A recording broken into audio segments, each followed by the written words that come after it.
Incorporated, a TESDA accredited school focused on agriculture. He's also a radio anchor of DXCP Farm Program in General Santos City, where he shares knowledge and insights about farming and rural development. He also serves as the president of the Sox Farm Tourism Association and vice president for Mindanao of National Farm Tourism Association. Whether flying high above the clouds or cultivating life on the ground, Captain is a proof that passion, purpose, and perseverance can take us far and bring us back to serve others. Graduates, today we are fortunate to learn from someone who has walked many paths with excellence and humility. Please join me in welcoming our distinguished guest speaker. Let's give a round of applause to Captain James Bong Riamon. Thank you for the kind introduction.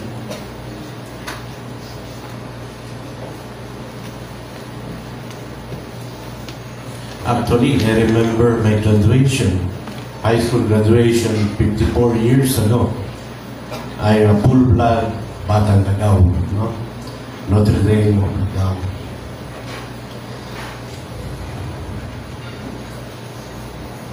Engineer Marcelina G. Supsup, high school president. Roman Mariel G. Ulino, Director for Planning and Management. Marites D. Miral, our Registrar. Precious Gem F. Taberdo, Academic Secretary. Pastor John Brillantes and Miss Arlie Grace Brillantes, and graduates, ladies and gentlemen.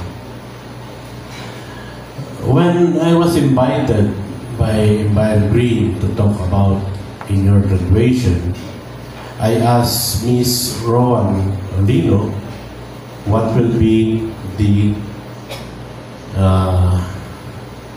topic or what will be I have to talk about regarding this graduation. She told me, rooted with values, equipped with competence, and leading with hope. Rooted with values, equipped with competence, and leading with hope. Thank you for inviting me here. I think the best way to define the theme of this graduation is to share my experience in life. Actually, every Sunday in the DXCP Farm Program, where I am the anchor, Values for the Day is a sequence we do not fail to touch. It's in our regular program. For individual aiming for success in life, he needs good values. For these values are essential that they guide decisions, shape behavior, and provide sense of purpose, influence the career and the person's overall well-being. There are 8 values in life, but for me, I'll just discuss integrity. It's among the 8 important values of life I will talk about. Being honest, having strong moral principle, and moral uprightness is the foremost. That is how Google defines integrity. The integrity is that you try to build throughout your life. It's so delicate that with one mistake, one telling a lie, and it will crumble or crush. We have seen that, no? That selection. There are so many lessons I learned when I joined the 1998 Philippine Airlines pilot strike. It's a kind of decision, walang nanalo, puro talo. No? But it is a decision you make. That time, I was one of the officers of the union as chairman of the Technical and Safety Committee. Back then, it was easy to go back to work. Balik ka lang sa PAL, tapos na. Nakabalik ka na. But I opted to keep my commitment and choose to stay with the strikers. Serious it was but a simple palabra de honor. A value that will destroy my integrity if not honored. I lose so many millions for that exercise. I must be responsible. This is another values that you have to do. I must be responsible to the words and action. True to my commitment, I gain respect of my peers. In later years, when my son became also a pilot, he was gladly welcomed by the industry, being my son.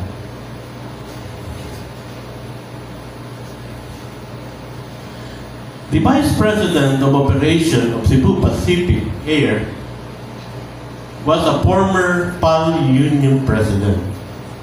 And during his term, I was his technical man. He even sent me to University of Southern California to study accident investigation. During the PAL strike, one day I called him, one Tuesday, and I applied as pilot of Cebu Pacific.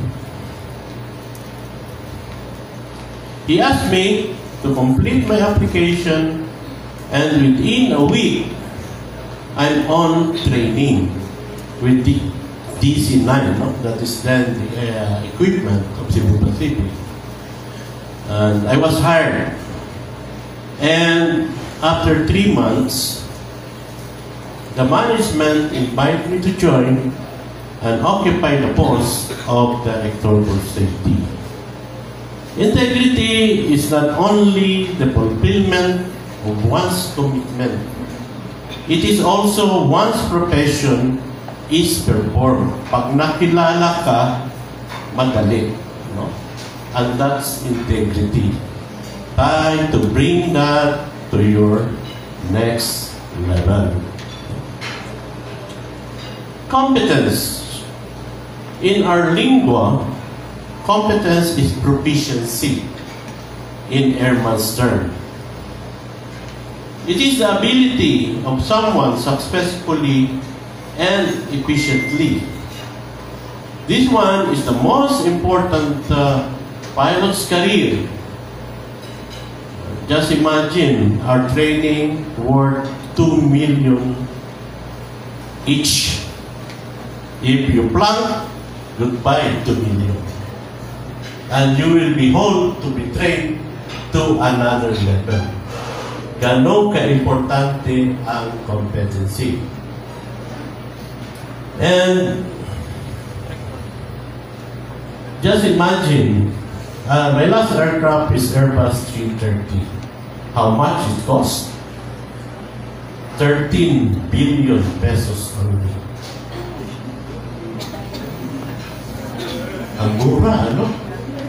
Then, it carries 440 passengers, 13 crew, and that is in the hand of a captain. You see? So, competency is really a very important, not only in flying, even in your career. And if you're not competent to fly an aircraft, what will happen? It will be loss of life and loss of property. That big.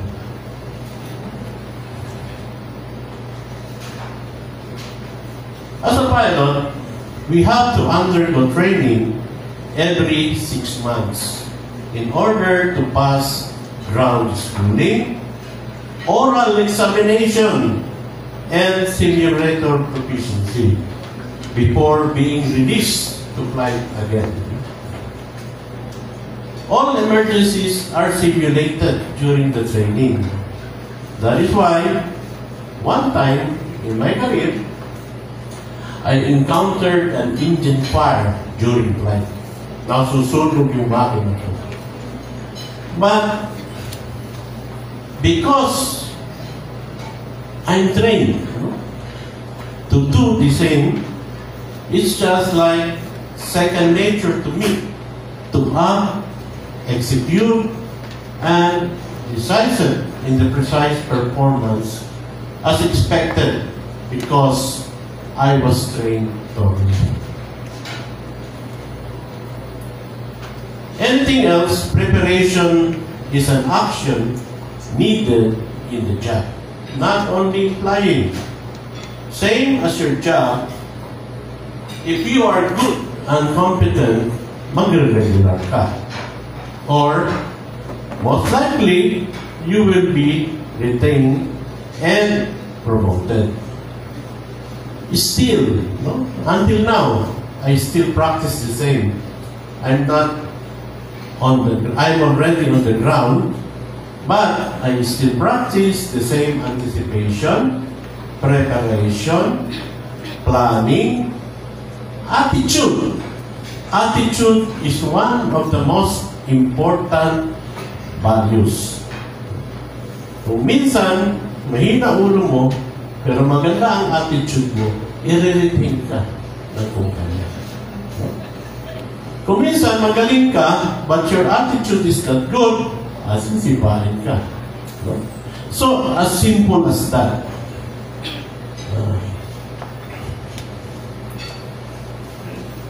Not only hope, no? But ambition. It is what we need in life. Ambition lang yan. But everything will become true because of this ambition. Huwag mo naman sabihin ambisyoso. Ano ba yun? Yung ambition as a person. No? Kaya may goal ka. Hindi naman pwedeng bahala na si Batman. No? Hindi pwedeng ganun. You must be responsible to yourself. Of course, ambition must be complemented with hard work, perseverance, and determination. When my first invention, the aerodynamically designed Gazelle windmill, won top awards here in the Philippines. He got the Presidential Gold Medal, he got the World Intellectual Property Gold Medal Award, an award-giving body from Geneva, Switzerland, in the 1984 Inventors Week. The Philippine government sent yours truly, together with the DOST TAPI Director Attorney Fidelino Adriano, to Plovdiv, Bulgaria, to compete in the 1985 exhibition of young inventors. I think I'm 29 that time, and 40 is the definition of a young inventors, 40 and below. When I got there, in the composition side, the inventions were housed in 7 buildings with 3,500 plus invention all over the world. No? Sabi nga nila, suntok sa buwan. It's near the impossible. But, paminsan-minsan, tinatamaan din ang buwan. Pag na hindi mo tinamaan ng buwan, maraming stars sa likod, pwede tamaan, no? But, what is important, 5 lang.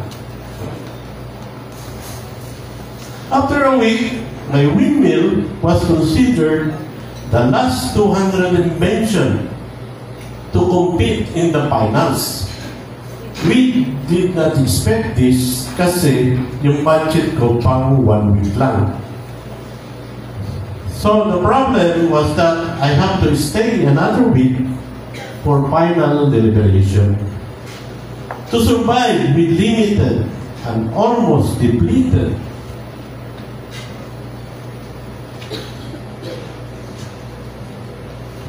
sinking fund, the DOS director paid my hotel accommodation, and you know, I eat only twice a day to survive the another week. Wala na talaga akong pera. Yung morning kasi, kasama na yun sa hotel. So, kain ako ng 10, karga ng pagkain, alas 4, kain ulit.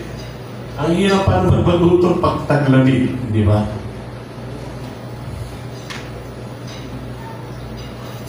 Ngayon, nung at last, when I won a gold medal, the director, Adriano, and I celebrated my peak for the Philippines with a beer. Isang peras. Nag-party pa kami. No? So it's a nice experience actually. Lastly, gratitude is a powerful value. Recognize the value of hard work in every achievement that comes your way. This graduation day is your significant milestone, and it's time to acknowledge the sacrifices that you made and the guidance and help received from family, relative, friends, teachers, and mentors. For me, I'm lucky enough that after graduation, actually, aside from applying, I did not apply for engineering work. No? It was my teacher getting me to work with them, including the engineering of Philippine Airlines. So, kaya sabi ko parati, kailangan yung mga teacher mo, mapansin ka. Kasi nga, kung may naghahanap ng trabaho, then pwede kang may pumunta. No? Ako, swerte ako. Lahat ng teachers ko nakatrabaho. Say thank you to the individuals, the institution that supported your journey. Congratulations and good luck. Thank you.